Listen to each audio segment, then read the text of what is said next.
Hey there, I'm Elizabeth and welcome back to my channel where we talk about all things health, beauty, and anti-aging after 40. In today's video, I'm sharing 8 things that I believe help me to feel more confident and have more confidence at 42 years old. So a little backstory, I haven't always felt super confident. I can remember in my teens and even my 20s and early to mid 30s, feeling really self-conscious and afraid to kind of speak up and use my voice. So maybe age and just having life experiences helps with confidence in some ways. I'm completely open to that. But even still at 42, I can sometimes find myself where I'm, second guessing my confidence or just not feeling as confident as I would like to in certain situations or just on a daily basis. But the difference is now I'm more mindful about it, and I really do think I've developed some ways that I think really help me to put myself in what I believe is my best light, put my best foot forward, and that, of course, helps me to feel more confident. So I've identified 8 things and I thought I would share them on today's video. Now, these things are all encompassing, these 8 different tips. The first 5 have everything to do with kind of physical and things that we can change about the way we look physically or, how we take care of ourselves physically. But then the last 3 are really more about mindset and just sort of having that attitude of confidence and joy that I really, try hard to project, because I believe it plays in so much on the way that you feel when you present yourself to others and then how others perceive you as well. So it's very much, I believe, a mind-body connection. It's the physical and the emotional or mental. All right, so the first thing that I've identified that I think really helps me to feel more confident is daily exercise. And I believe that this is because our confidence or how we partly feel about our confidence anyway is tied to our body perception, how we perceive our body and our own self-image. And I believe that daily exercise helps to build confidence by giving us a more positive body image or a more positive body perception. Yes, exercise does strengthen and tone our bodies. And I think that seeing that or feeling that also increases our body image, makes us see ourselves in a more positive light. And I think that daily exercise really helps me to feel better about the way I look. It certainly helps me to feel better energetically. It helps me to feel stronger physically and more empowered. And we've got to talk about the mind-body connection because, of course, exercise helps us to release endorphins, which are chemicals that our body creates that help us to feel better mentally, physically. They make us happier. They help us to feel less stressed. And all of these can contribute, I believe, to improved confidence. So anything that you can do in the way of exercise, I believe, is a positive. It's all good, but I really like to follow an all-over approach to fitness where I'm doing about 3 days of strength training a week to help me, again, feel stronger, and then a couple of days a week of cardio, which of course is so good for the cardiovascular system and to help get blood flowing and pumping throughout the body, and then a couple days a week of yoga or some sort of mind-body and, encompassing stretching. Now, I don't think that it takes just an extreme amount of exercise. I usually do, on average, I do 30 minutes a day during the week. So 5 days a week, I'm exercising for about 25 to 30 minutes a day. And then on the weekends, I'll do longer workouts, maybe some classes, a longer walk when I've got a little bit more time and it's not as stressful for me to get that longer exercise time in. So of course, do whatever you enjoy, do whatever makes you feel good, whatever you find to be fun. That's also going to contribute to your confidence level. And if you haven't already, be sure to watch my weekly workout routine video where I share what a week of my workout routine looks like. I share some of my favorite YouTube videos, and I will be sure and link that here. All right, the second way that I've identified that helps me to feel more confident at 42 years old is getting good sleep. I believe that getting a good night's sleep is one of the most powerful things you can do to help increase your confidence. And here's why. When you're well rested, you feel more capable of doing all of the things that our busy lives demand of us. So think about when you don't get very good sleep. When you wake up the next morning, how capable do you feel to accomplish your day's tasks? How effective do you feel? But when you have gotten a good night's sleep, think about it. You feel more capable, more effective, more confident, more empowered, more energized, and just ready to go no matter what the day throws at you. Now, research shows that people with sleep problems tend to be less optimistic than those who get good sleep. And I think it's important to mention that most of these tips that I'm sharing today all work together. So it's really a compound effect, but this one really ties in with number one because exercising daily also helps you to get good sleep. And when you've gotten a good night's sleep, you feel better and more energized to exercise the next day. So these two really go hand in hand.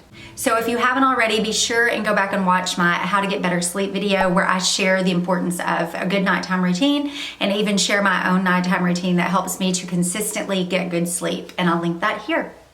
All right, the next one is all about taking good care of my skin. Now, there is no doubt that when we feel good, we look good, and when we look good, we feel good. So again, there's that mind-body connection. I feel really good physically and just kind of from a self-care perspective when I practice my daily skincare routine, morning and night. And I believe that this helps me to feel more confident because I feel like the best version of myself. I'm really taking care of myself and putting, again, what I feel like is my best foot forward out into the world. I really feel ready to take on the world when I've taken care of my skin and I feel like my skin looks good. So my skincare routine, it's pretty simple, I think. In the morning, I cleanse with a gentle cleanser, and then I moisturize, and then I put on a sunscreen to help protect my skin from further sun damage and preventing fine lines and wrinkles. In the evening, I take my makeup off and then I do a second cleanse with my gentle cleanser to make sure that my skin is nice and clean. And then I apply my prescription retinoid, again, to help with those fine lines and dark spots and wrinkles. And then I moisturize. I also love to body brush before I get in the shower in the mornings. Again, this feels good physically, but I also, again, it just feels like you're taking care of your skin and putting your best self, the best version of yourself out into the world. And I also like to exfoliate my face with a gentle exfoliant, usually about 3 times a week. And also I'm gonna tag my video that I've created about how I body brush my body every day before I take a shower. And again, I really think that that helps with exfoliation and just beautiful glowing skin, and it feels really good. All right, the next one is about being mindful of good posture. And this is something that I really started to become aware of back when I was probably early 30s, and I started to teach bar classes, which also led me into teaching yoga classes. But when I was doing my bar certification, the method that I was getting certified in, I remember the instructor would always cue us about ears over shoulders, over hips, over heels. And that's something that still sticks in my mind until this day, because it's all about keeping your spine in alignment. So think about it, ears, shoulders, hips, heels. It keeps everything in a nice line as far as your spinal alignment. And in fact, studies show that people who stand with good posture or even sit with good posture do have more confidence than people who slouch. And it's a small adjustment that you can really make anywhere, no matter where you are, whether you're standing, whether you're sitting, but just to be aware and mindful of your spinal alignment. When you sit up tall or stand up tall, you project a demeanor of more confidence, and your psyche picks up on that as well. Now, from a physical standpoint, it's also much healthier for our spine to be long and, not slouched in one way or the other, creating unnatural curves in the spine, which can lead to more bad posture later down the road. So we want to be mindful of having that nice, neutral, but elongated spine. And one way that you can always cue that for yourself, whether you're sitting, you're standing, you're at work, you're at a party, you're at a restaurant, whatever it is just ears over shoulders, over hips, and then if you're standing, over heels. If you're sitting, you won't necessarily have your hips over your heels.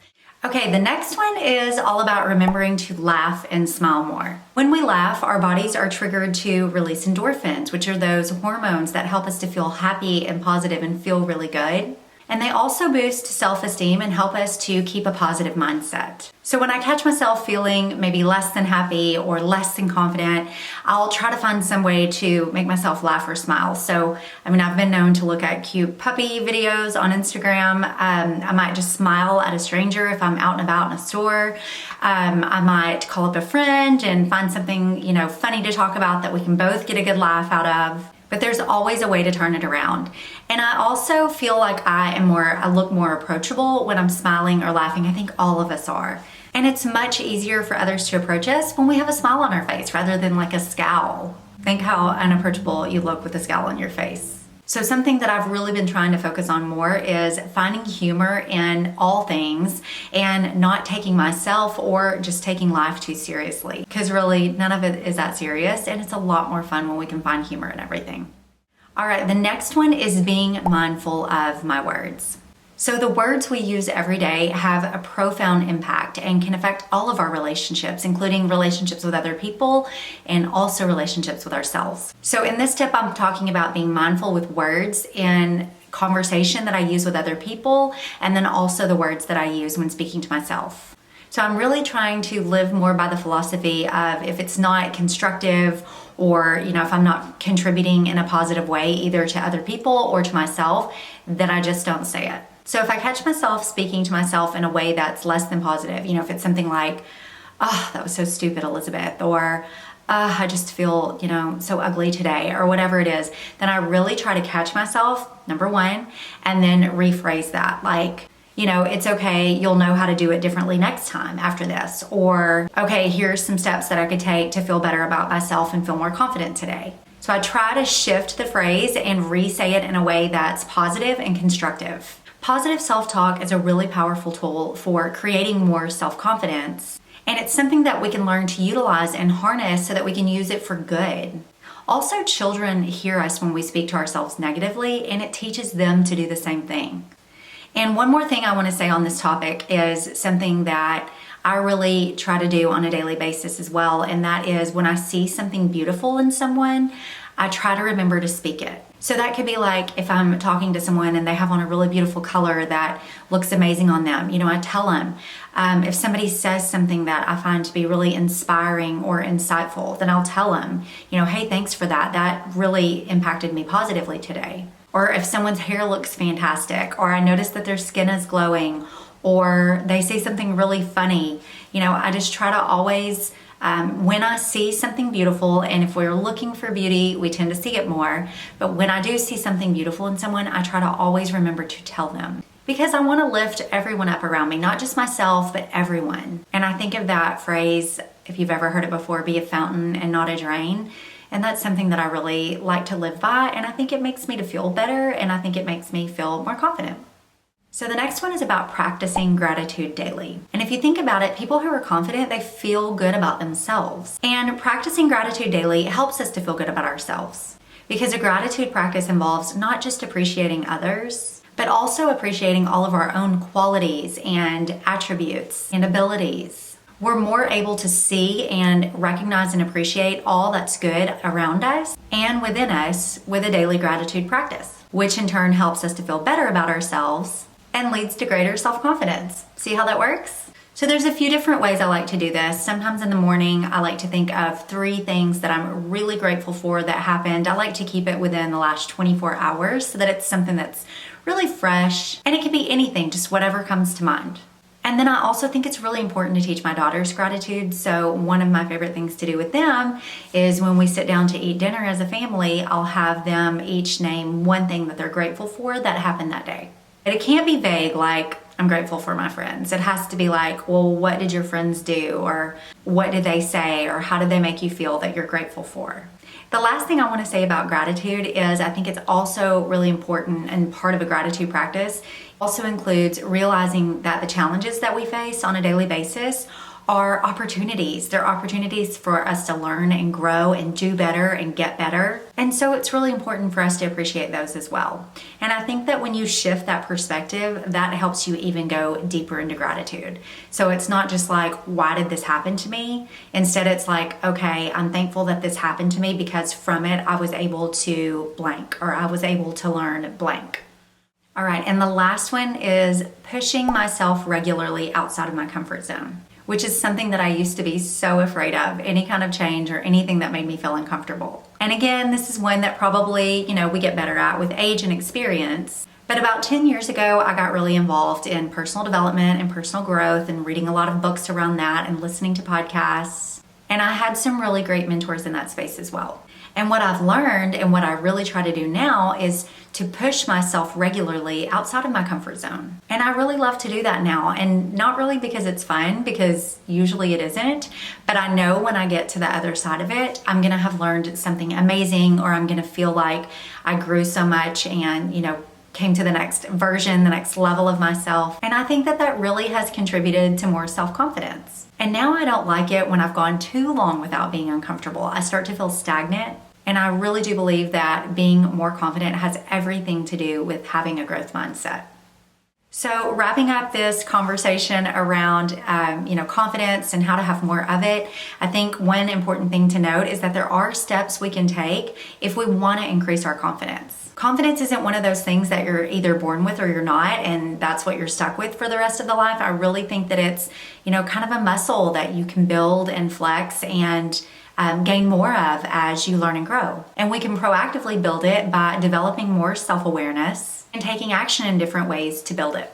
All right, if you got to the end of this video, please comment below and let me know which of these tips was your favorite.